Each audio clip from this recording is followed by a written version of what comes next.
Hey guys, Brian here. I thought I would play for you guys the best game in existence. Well, it's not the best. I mean, it's like the happiest game in existence. It's called Depression Quest. Are you ready for humor, fun, happiness, and good times? Well, sorry, you're not gonna get that because this is a depressing game after all. I mean, the name Depression Quest is a game that deals with depression in a very literal way, and it's not meant to be fun or a lighthearted experience. Yes, it is, you dumb broad. I swear. Every portion proceeds go profit, blah blah blah. Click here if you like to contribute. Oh, that's very nice of you, giving us a link so we could buy it, even though we're not gonna. Oh, let's begin. It is early on a Sunday morning. What, they couldn't use contractions or whatever? You're a mid-20s human being. You have a significant other named Alex, whom you are rather fond of, that you have been seeing exclusively for the past few months. The rest of your social circle consists of a variety of friends and acquaintances, some of whom you met at your day job, which is a little boring but pays the rent. You'd like to be doing more with your life, as would your parents, but you're still in the process of figuring it out. What that means and how you go about it. Man, that is fun. Figuring out life. Figuring out what you're doing with life. That's like the funnest thing you could possibly do.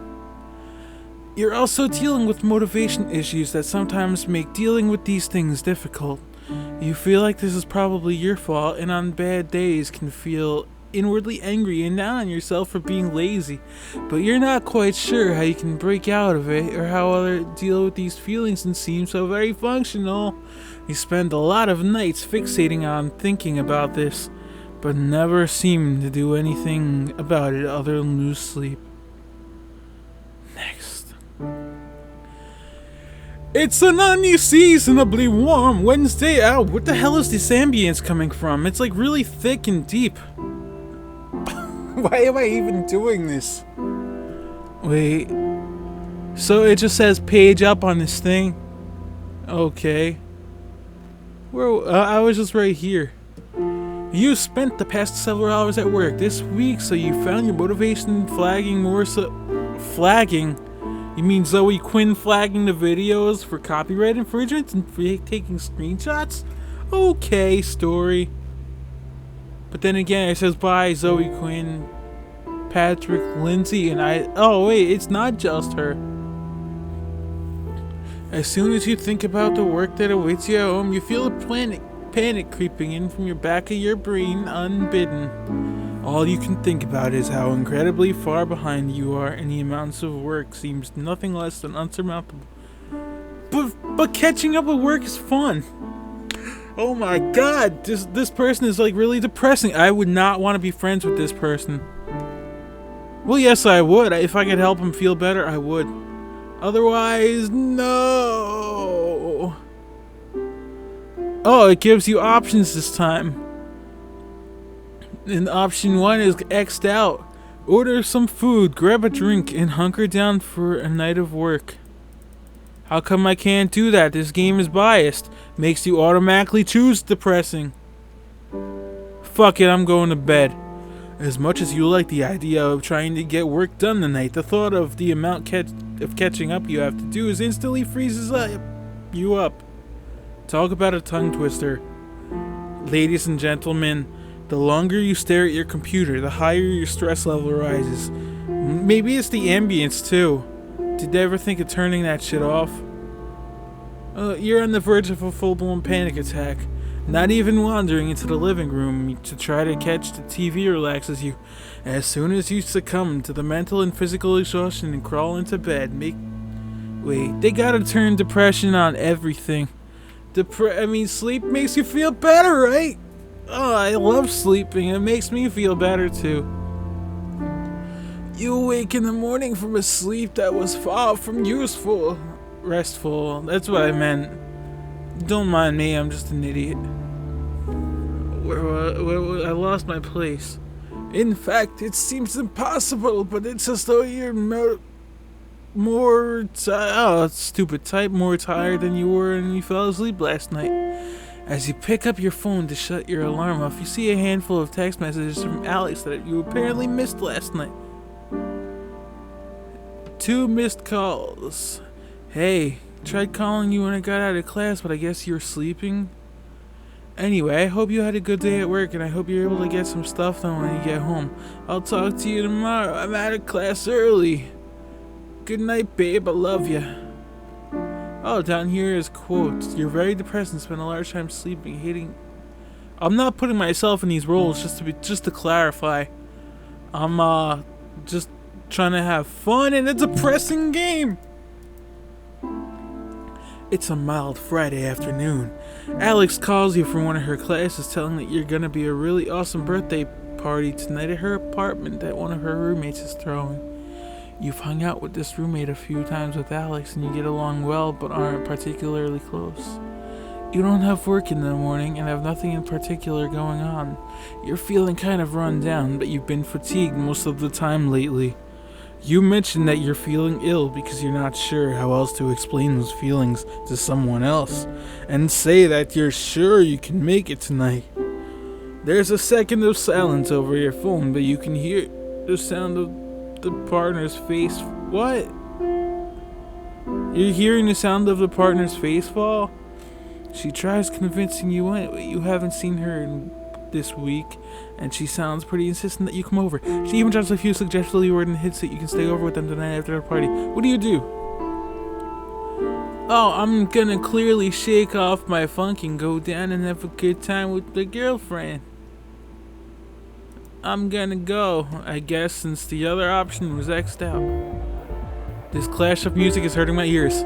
You're gonna go, even though you're not really feeling social. You know it's important, Alex, and you really like to see her. Seeing her does make you feel better sometimes. I can't stand this clash of music. I'm gonna have to, do this quick. You quickly find your partner chatting away with your birthday girl, and Alex immediately lights up on you when she sees you. I'm so happy you came out. I wasn't sure if you were gonna make it. A young man taps her on the shoulder, and she turns back to apologize and let you know that you have something to do with the party.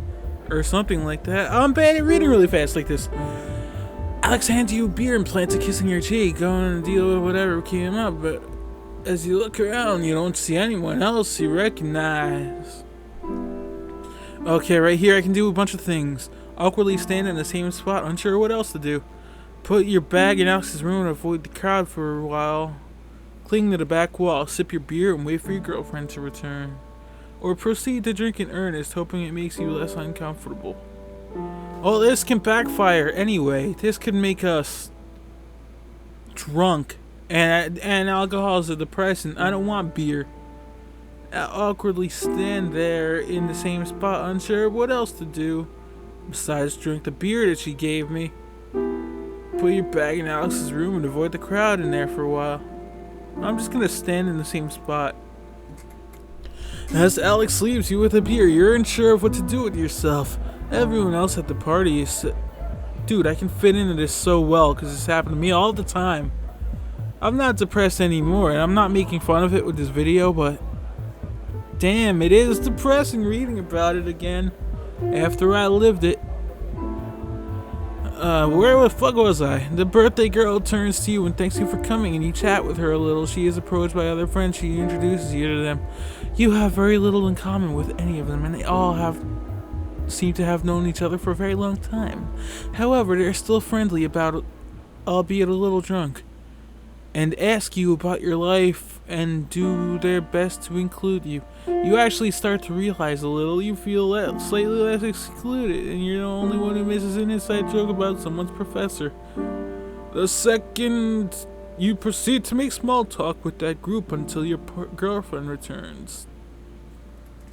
At the end of the night, you're falling asleep with Alex. She thanks you for coming half drunk. She confesses that she thought you were going to flake out and was pleasantly surprised. Oh, good. I made it and she's happy. She says it lovingly, but you're not quite sure how you feel about the statements. I've been there too. It's a little afternoon on a muggy Saturday. Your mother comes home from a surprise visit, claiming loudly that she doesn't see you enough and decided to invite herself over. I'm home now? When did I get home? This story is confusing. I went to bed with Alex. Okay, I hope you can see my mouse too, because I am everywhere. What's going on with you lately? She asks abruptly. Taken somewhat aback by his left fielder, you tell her you're not sure what she means. She repeats the question, saying you haven't seemed like yourself lately. She gestures to the dirty dishes piled in the sink and notes that the fact that you haven't called or visited in a while. Your reticence only seems to spur her on more. She presses you and blah blah blah blah blah, and their requests become increasingly uncomfortable, blah blah blah. You want to explain how you've been feeling, but the truth is you're not really sure yourself.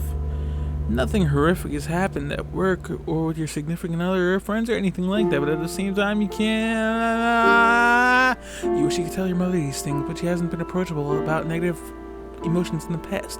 She is the kind of person who holds the opinion of the solution to any blah blah simple try harder. You can't be honest. Oh, is this what kind of thing where the walls are gonna slowly close in on me? Kind of like King Sandybutt's tomb in Banjo-Kazooie? I cracked myself up with the reference. I'm gonna tell... Wait, if I change the subject, maybe she'll know what's wrong. But if I tell her everything's fine, maybe she'll believe me. I'll change the subject. Are you okay? It's a question you've been finding yourself asked a lot lately, and it's one beginning to make you feel instantly uncomfortable. It's one you have to spill your guts to adequately describe, which would be an impossible feat to perform at the moment, almost. Even if you managed to, you'd have to fight through the self-loathing long enough to keep talking and feeling blah. More importantly, despite your mother's best intentions, it's quite likely the worst possible person to try and wade through all the bullshit with. A feel of unease lingers and your stress levels stay high until she leaves a bit later. You wonder if you should talk to someone. Yes, I should. You read these comments you're writing about wading through this shit. You gotta see somebody, author, narrator, whatever. Oh, a highlighted page. It's a lazy Sunday morning. You're idly clicking around online as your phone rings. Sam, a coworker of yours that you're friendly with, asks you how you are and make your small talk with you. You typically only ever talk to him on the phone when one of you needs a shift cover, so it's slightly awkward. You're waiting in anticipation for him to ask you to come in short notice when he veers the conversation in a completely different direction. How do you feel about cats? He asked. Mine had a kitten a few days ago, and I'm trying awfully hard to find a home last one of the litter. You don't have any pets, right? It takes you a moment to process this new information, and you're caught off guard as he begins to earnestly try to sell you on the idea of taking the last kitten off his hands. It's not something specifically considered before, and he seems fairly insistent. Oh, she's a real sweetheart. She really loves people. She's got all her shots taken care of, and at the vet, she's healthy as a horse. I can bring her over by your place if you're interested. You look around your apartment and try to picture a cat as he continues to tell you about how cute and cuddly and adorable she is. You tell him this is all kind of sudden and you don't have anything for the kitten set up here. Oh, don't worry about that. I can bring over a litter box and food and all that since you'd be really helping me out a fix. It's the least I could do. I just don't want have to put her in the shelter. Man, I suck at reading tonight. It's driving me crazy. You can't help but feel like you're being guilt-tripped, but you decide to give it a more serious consideration. It does get awfully lonely around your apartment, and it might feel less empty with a cat around. However, since you've been feeling so down, it might not be a good idea to take a responsibility of the cat with the fairly low maintenance. Dude, I had cats. They're not low maintenance. Don't do it, character. Wait.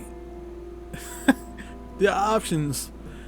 Take the cat, knowing full well you can take good care of it. Decline, even though you'd be totally capable of taking care of it. You're not much of a cat person.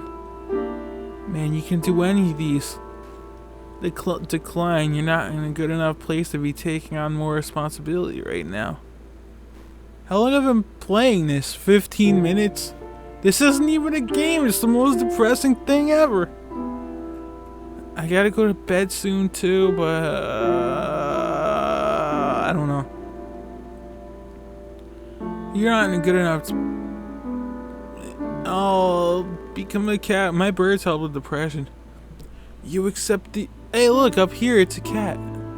You accept the offer of a kitten and hang up shortly after making arrangements with your coworker and drop her off tonight. After hanging up, you worry about handling responsibility and handling wild animals everywhere. The evening rolls around and you hear a knock at your door, starting you out of reading Wikipedia entries entire. What the fuck am I doing with my reading? The evening rolls around and here's a knock at your door, startling you out of reading Wikipedia entirely too hard.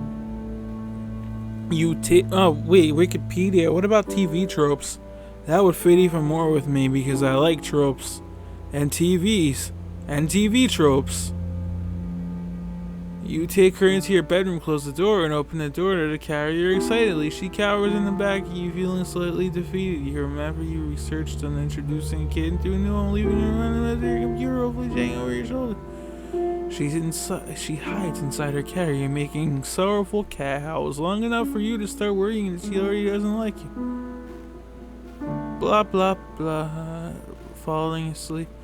Over the next few days, you give her trust. Oh, that's good. Cats are great.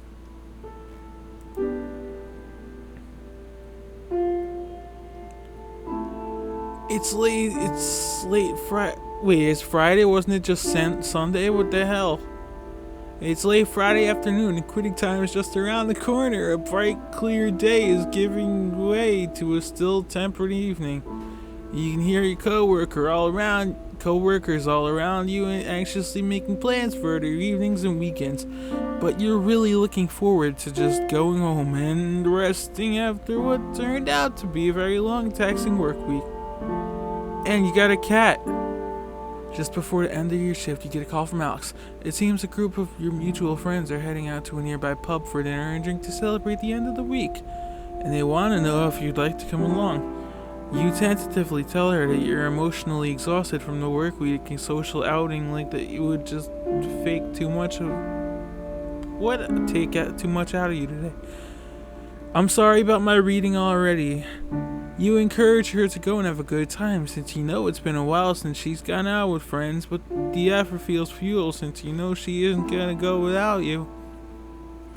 A couple hours later, the two of you find yourselves in a familiar position on the couch watching comedy shows on Netflix, a box of pizza open on the coffee table in front of you. As you look across the couch at her, you start to feel anxious. You feel bad effectively forcing the two of you to stay in tonight again. Again! While you're always appreciative of your partner's efforts to take your feelings into account, comfortable, what am I doing? Why am I reading this? I have got no clue. While she does seem to enjoy spending time with you, as the two of you sit in uncomfortable, almost contented silence watching old shows you've each seen 2 or 3 times before, your ever-increasing fear that your relationship is becoming one-sided weighs more and more heavily on you. You feel more than ever like a burden or a war to her, and it's virtually impossible for you to see the value it could have offered in return. Worst of all, the nagging fear has made you feel more self-conscious than ever, withdrawing her inwards, and you started to pull away from Alex herself. Oh no, you can say all this shit, but it's all grayed out. It's all crossed out in red, not grayed out. What the hell am I thinking? That's Windows. Don't say anything, you're already worried about her being upset with you. Netflix. That gif is poorly looped. I hate it already. This is far from the first time you've had this conversation with her, and it's the one that plays out the same every time. You explain your fears of being worthless. She tries to tell you she doesn't see you that way. You insist that this is bias, just being too nice because she's your girlfriend and she gets frustrated and as a result, nothing new ever said, and rarely do you feel reassured by it. Occasionally, she tries to broach the subject, trying to discover why you feel like this about yourself. This always makes you feel nervous. You're sometimes convinced that the only reason she's still with you is because she doesn't know how awful you really are. As time is gone, you've gotten more comfortable to try to express bits and pieces of your insecurities to her. But it feels causing you to feel very good, and it's not a conversation you can't have too long without worrying. The weight of an unspoken, unresolved issue is your relationship joins you in the room for a while. But you dare not pick up the $100 bill on your fucking floor. It is a breezy Sunday afternoon. I guess that means we have coffee in the afternoon instead of the morning. I've allowed Amanda, an old friend from school that's in town on the weekend, to talk you into leaving the house for coffee and catch up. Wait, what's turn brief on your what's the ambient noises? Sounds like someone's like shifting laundry. Stealing from silverware drawer. Yeah, that's it. It sounds like someone's either doing that or putting silverware into a dishwasher. I don't care about this anymore. Amanda's known you long enough to read your mood and tone of voice. She leans in to ask you a question while gently touching your hand, a genuine concern on your face. You know what I do? I defensively ask what she means by that. No, my hands are shaking. It's a small question and feels like it's a blow out of the gut. I'm not thrilled about the idea of going to a therapist, or even less thrilled Amanda might be telling someone about your problem. But she persists and tells her she'll email you the doctor's contact information. Oh, she's gonna help me get a therapist. That's good.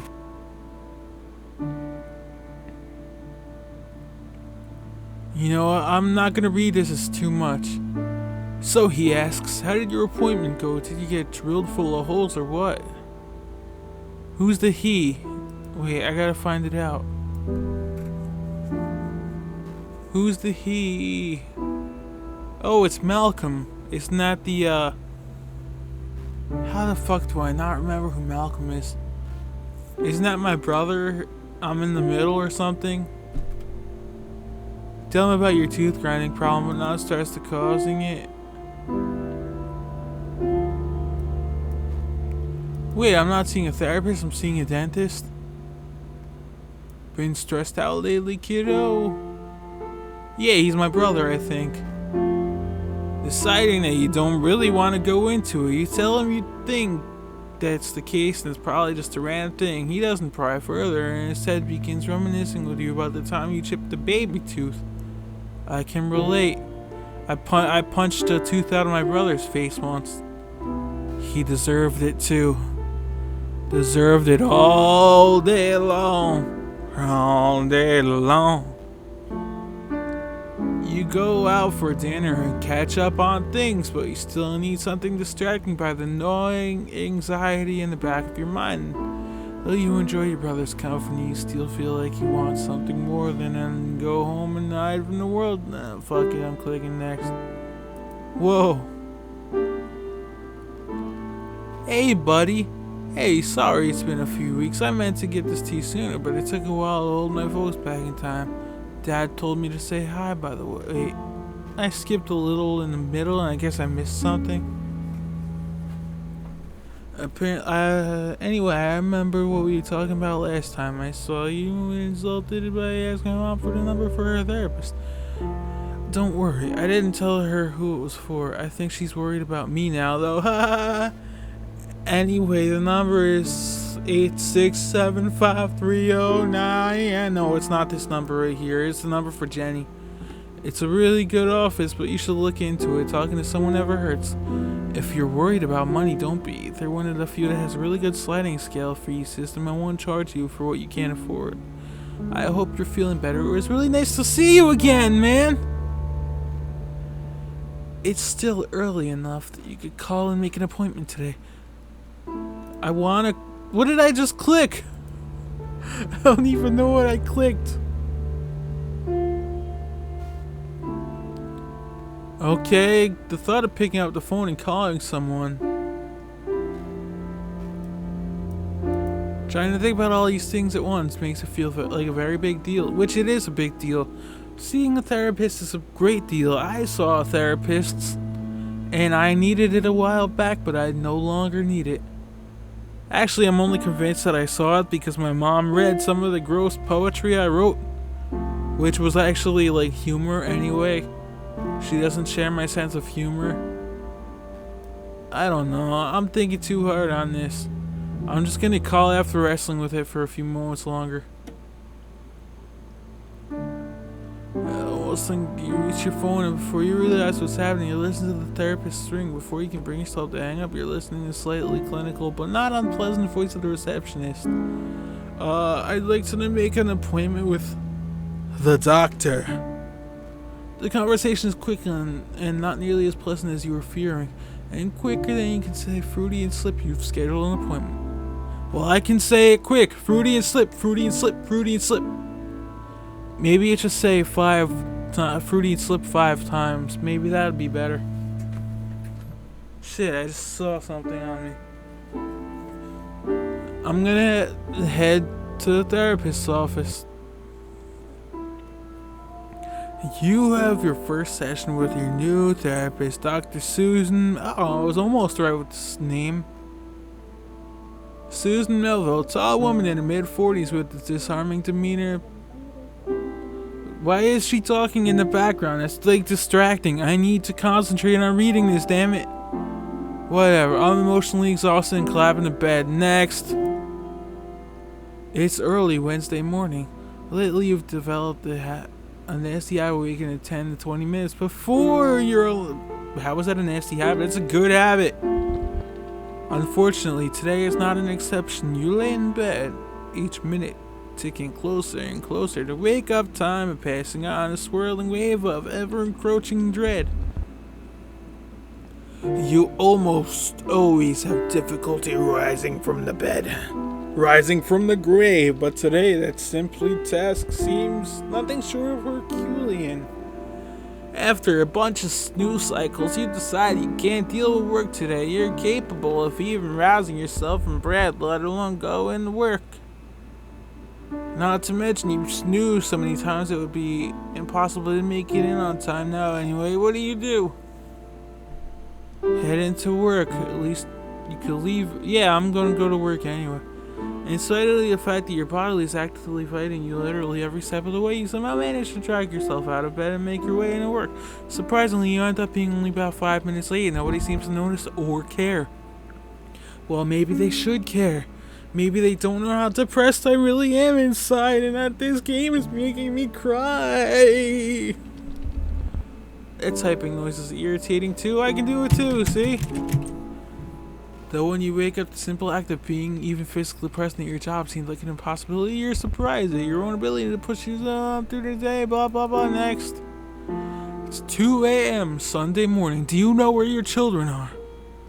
You roll over in a sickly green glow at a time displayed on your LED. What? I look down and it only gives me an option. Yeah, can't sleep again. Who am I talking to, Attic? You get out of bed and head to your desk. Laying in bed is nothing but your thoughts to keep you company. Makes you feel like you're going insane. The harshness of the light coming blah blah blah to you. Wait, thinking too much? Yeah, you guessed it. I don't want to be like a Wikipedia article what kind of sounds like you have depression. You should talk to someone like that. Are you really that transparent? It's just gotten into you. I talked to someone about it. Oh, okay, I'm glad you're taking that step. It's very not an easy one. You spend a few more minutes talking with Attic about your therapy and your feelings about it. He's incredibly supportive and you're happy to find that you have confidence and understands your illness, willing to lend an ear. A little while later, you fall back into bed, kitten in tow. That kitten sounds adorable. Kittens help everything. Okay, I gotta go to bed soon, so I really don't have time to do a lot of this. It's a chilly Thursday night, and you've just gotten off of work. This has felt like one of the longest days you faced in recent memory, even though nothing exceptional had happened. A ton of minor things kept going wrong, and coworkers had tried your patience throughout the day. You considered leaving work early, but the last thing you wanted to do was deal with your insufferable boss on top of everything else. You're lost in thought at the commute home, and your feelings of frustration, both with your life and the world around you build as you run in minor annoyances like someone bumping into really hard as they walk by. By the time you get home, you're exhausted. You remember those feelings you were identified as negative feedback loop with your therapist. These pent-up feelings aren't dying down and are eating away at you. Like the silence eats away. The silence eats away the good in life. You open your front door and stare at your partner. Overall feeling of exhaustion comes over you and you feel like the energy levels are low. What do? I'm gonna reach out to someone close to me because that's what's important. You feel too noisy and you need to trade for some actual conversation. Your therapist did say that it was important to reach out to your support network. Wait, who am I gonna talk to? Man, Sam would be good. I don't want to burden Alex with my problem even though she loves me, so I'll just do it anyway.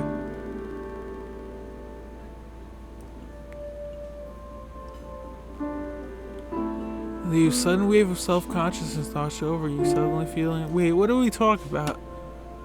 You meet about an hour later at an inexpensive diner. While the food's not great, you're surprised, but your mood seems to have elevated just being in her company. You were extremely hesitant to talk about your job situation. Burdensome sounded like a one. Are you listening intently? What you even do seems genuine. Why am I reading it? I gotta read out loud for the people listening to my voice. My sexy voice. I mean, is anyone actually listening to the voice? I know there's nothing to watch in the video. The two of you spend several... Wait, what were we even talking about again? Open up a little more about feelings about your job and how draining it leaves you and how you feel like simply existing... selling days of your life for no real purpose. You surprise even yourself when you start talking about how frustrated and stymied... Stymied? What kind of word is stymied? This word. Can I zoom in? What the heck is this word? Stymied. Where is it? That word. What the hell is stymied? Oh my god. Whoever wrote this is a genius! You feel by your job about how you used to feel passionately about things, but feel like your all energy and capacity for creating is leached out of... I'm just gonna click next. Palpable feeling of closeness to allow yourself to hold on as you go to bed that night.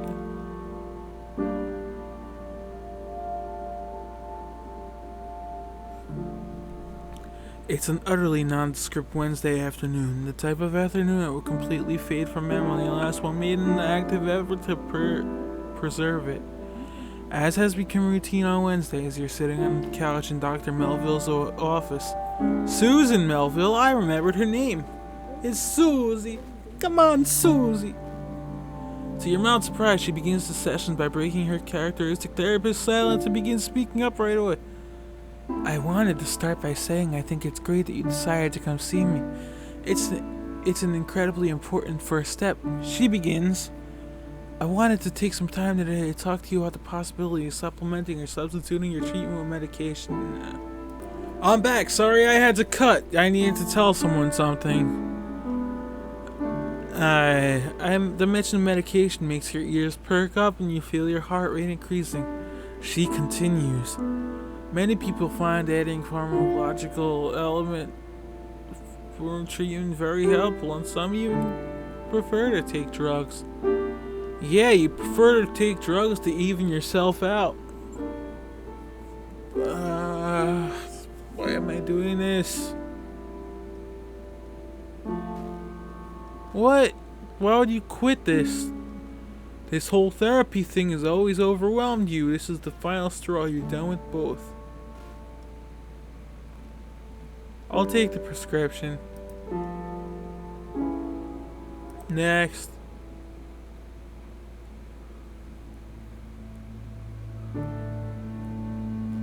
Oh man, this seems deep. Your mother turns to you and asks what you've been up to since you've seen them last. Oh, same old, nothing really new. Your mother makes a face. Oh, nothing new. How long are you planning on staying at that job of yours? Admit that I don't want to do.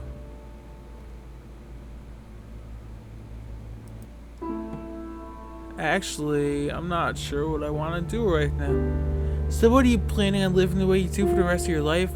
Oh, this mom sounds like a bitch. Your father I'm not gonna even, justify her. Your father interrupts, lightly placing his hand over your mother's. It's okay, Linda. Let the kids be what they are. There's nothing wrong with them not knowing, blah, blah, blah. Your mother looks across the table at you, unsatisfied with her husband's reasoning. I don't think it's normal for someone at that age not to have a path. I'm 25. I don't have a path. I'm reading this on the internet. And I'm doing a bad job at it. This mom. She makes my blood boil. My blood boil. Mom, come on, Malcolm interjects.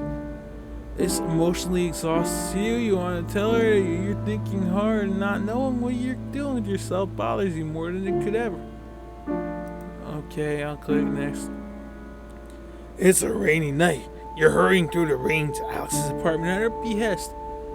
Your pace is quick, the rain steadily soaking up your pant legs.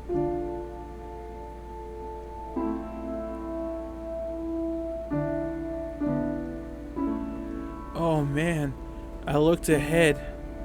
Knock on the door, and the third knock, hear a voice call from further in the apartment to come on in as you cross the threshold, dripping rainwater all the way.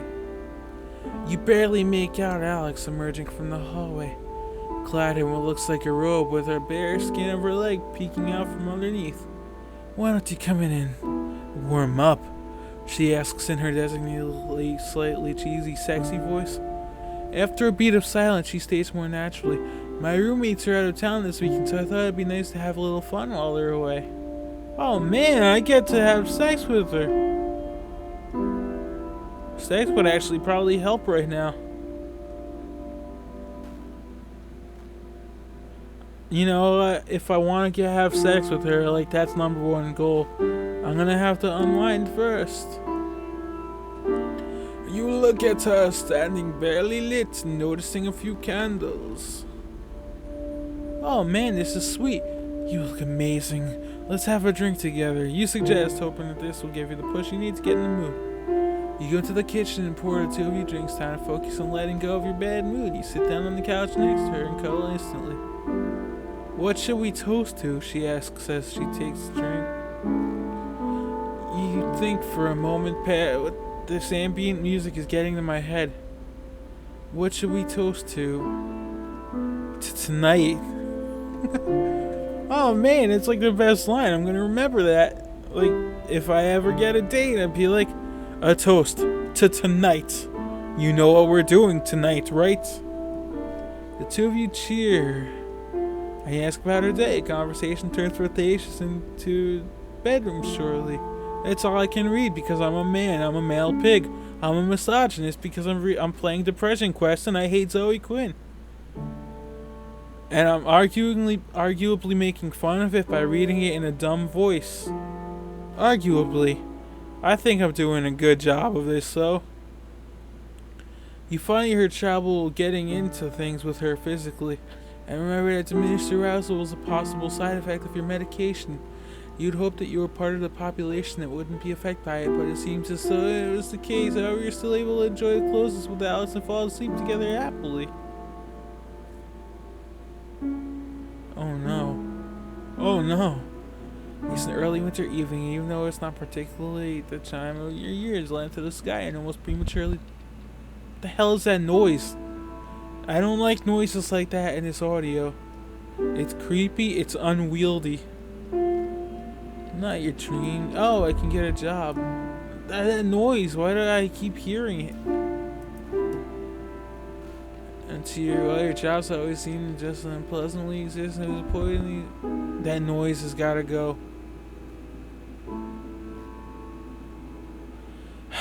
Aimlessly, I can do any of these things. I hate that sound effect really bad. I'd best work on my project. I sit down at my computer and blow off some steam, but I'm surprised to find the thoughts drifting near long-neglected project. Talk myself into finishing it. For whatever reason, your anger that you've been feeling towards your day job seems to have converted to pure passion, as you seem to be overflowing with ideas tonight. It's as if you got a build-up of ideas that you haven't forgotten, and now you're in the zone.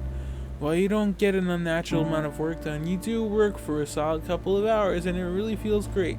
What's more, you share some stuff across your social media networks, and you see quite a bit of positive feedback. So what do? You post your work projects on Facebook, like, oh, this is my project for work. I can show you all, and you can steal it, blah, blah, blah. When you go to bed that night, you tell yourself that your job may suck, but at least you've got something you really care about that you can put effort into and feel really good about yourself. And you can't remember your work day.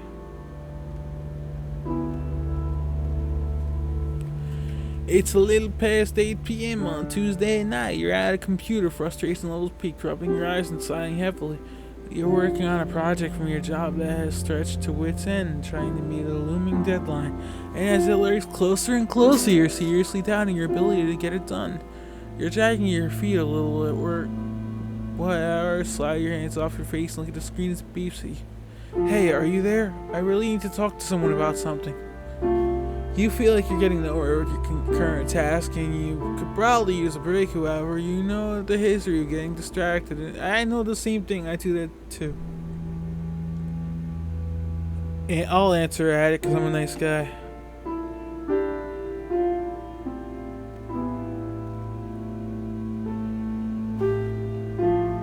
You feel like you've hit a brick with your tasks. Why not take a break and help out a good old friend? A good old internet buddy, pal, chum, amigo, hombre. Oh, good, you're there. I just found I got cheated on. I don't know what to do. Oh no, that's horrible. Why does that always seem like a sarcastic response to me? Oh no. Like, I just got cheated on. Oh no. The walls are talking. Oh no, that's horrible. The two of you talk for a long time, and you lend a shoulder to your friend. You give him space to rant, to cry, and most importantly, to be able to voice his inner turmoil. Well, he helped me too. Give him your full attention and talk him through his options are for what he does next. The two of you did what dad dread deared it. I don't know. And the two of you... Wait, that's the side. Why does it look like a DEA? Maybe it's a stupid background. I could swear that's DEA. Let me get close to it. Yeah, this is the side. What's best for him to sleep on it before anything. Exhausted, he departs for bed, and nothing makes you feel like you want to talk to him. As you close the I am window, you feel sorrowfully sorry for your friend, but happy that you were able to help. It serves as a tangible reminder that you're capable of being useful to someone instead of solely being a mess that needs everyone's help. You boot up your work project and find that you're suddenly able to get some solid progress done. That's good for both of us.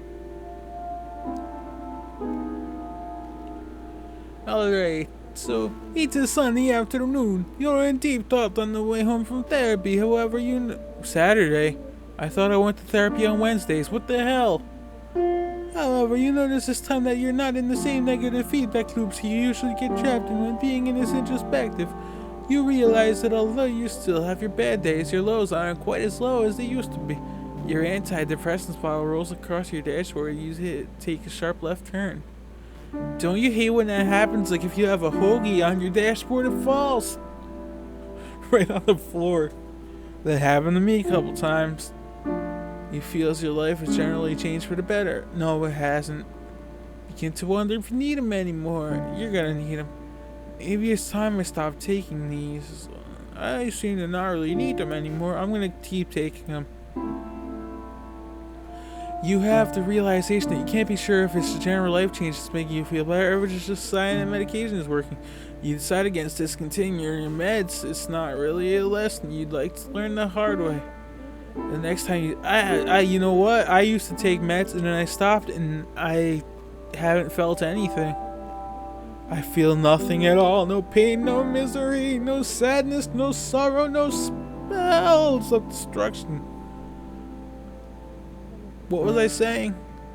The next time you see Dr. Melville, you tell her about this. She informs you that this is a common train of thought against people who begun using medication. She also asks you to help her first before making any decisions about your medication in the future.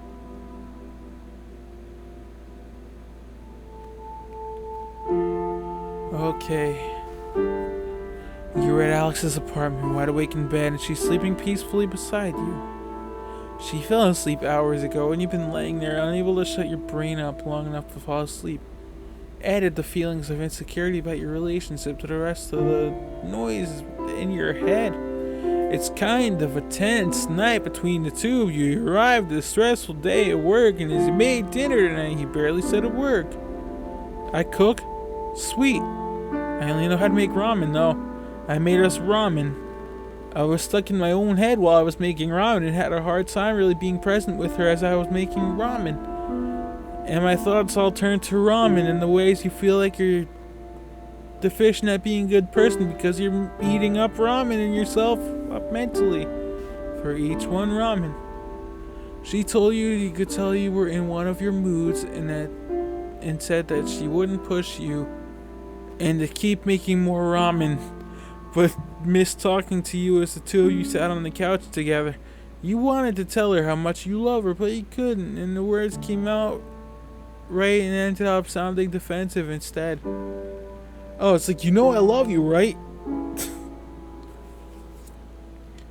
That's what it sounded like.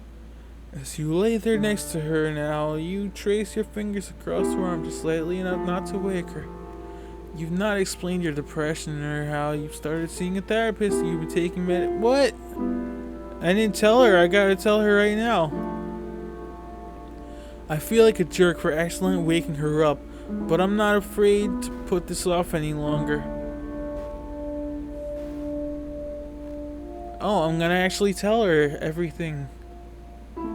Wait, where is she sleeping? I'm basically telling her. So how can I help? What do you need me to say? She asks. You think for a second, and the answer you come up with fills with despair. I honestly don't know. I wish I knew how to fix this, but I don't know you can do anything. Something I have to live by. Then I'll live with it with you. I don't know how you could possibly love me.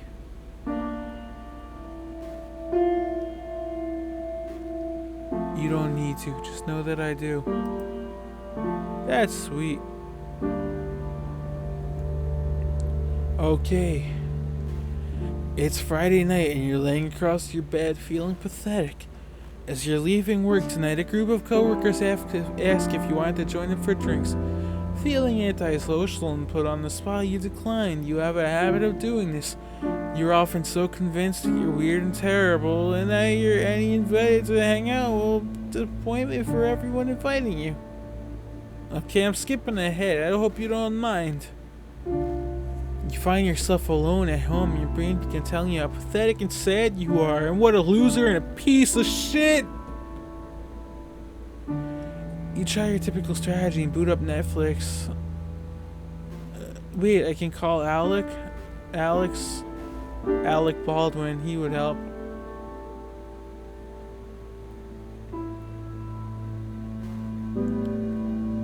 Oh no, this is making me think about Alex cheating on me. Okay.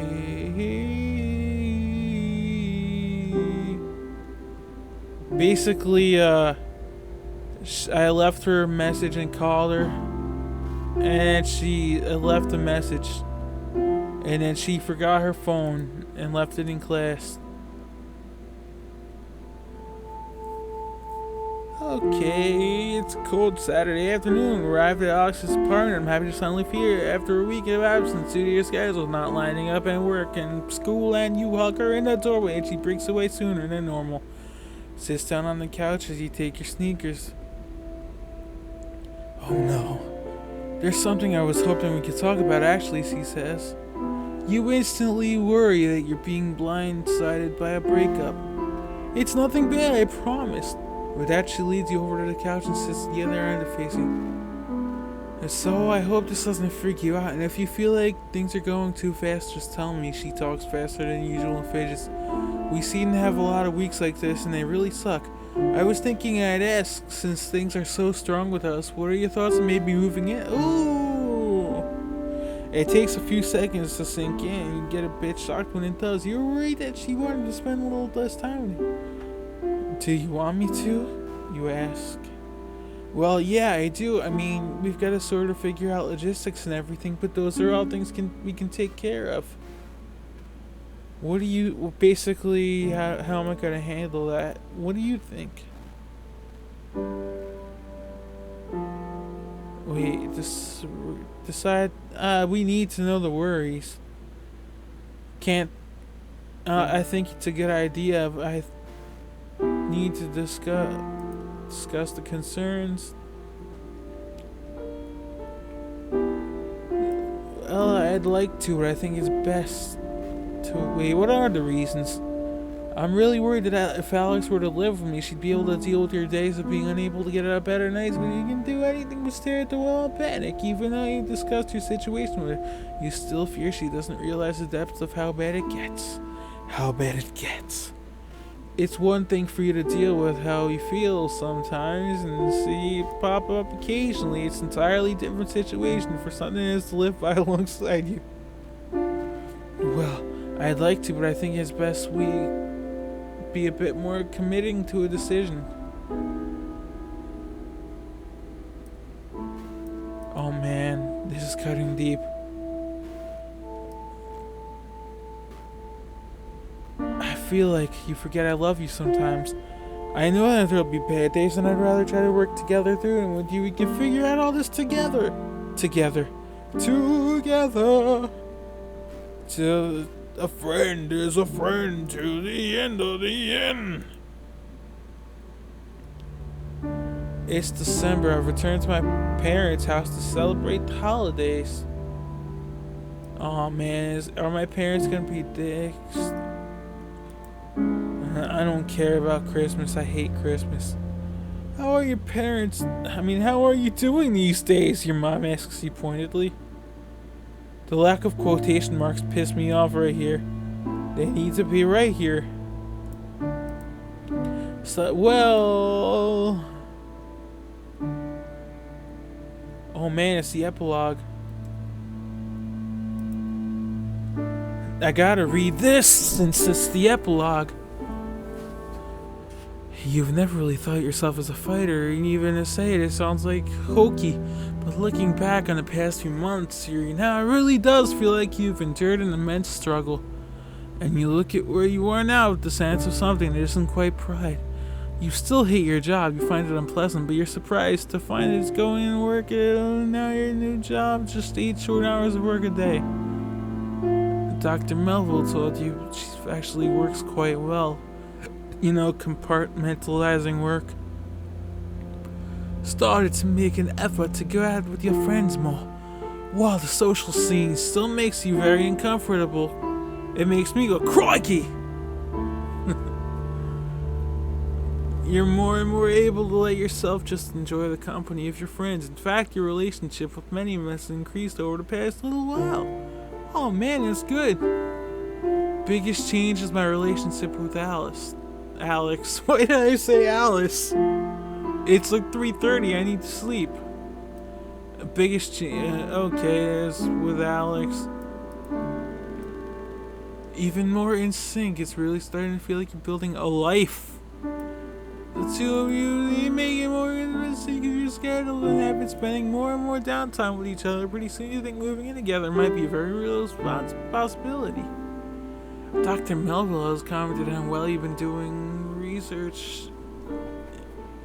Results of the therapy and medication are both, you can't help but agree. With all that seems to have improved lately, sometimes feels difficult to can't talk tonight. I'm good, Mom. You tell her. But the lack of quotation marks still piss me off. We really want to thank you for taking your time to play Depression Quest. We realized it might not be the most enjoyable game you've ever played or the easy. This was easy. That was easy. The easy button.